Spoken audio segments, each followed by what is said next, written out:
Let's take a look at what's going on in a one-dimensional convolution. As you can see here, we have two arrays that are of not the same length.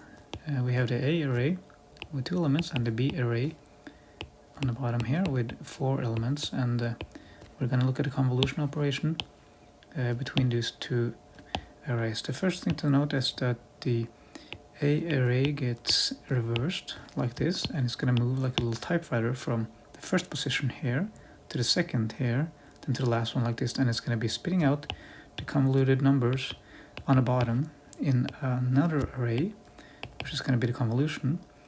And let's just do the first one. It's going to be 3 times 2 is 6, and the second number here, 2 times 1 is 2.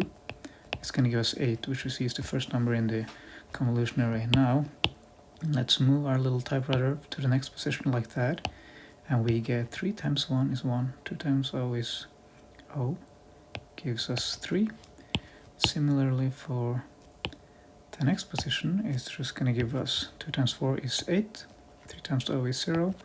Now for the last position, depending on the mode that you set the convolution function to, it's going to do different things. This one's, the SciPy convolve is set to multiply 3 by 4, which gives us 12.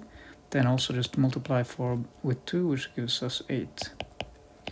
And that's the convolution that you can see is being returned from Python in the array under here.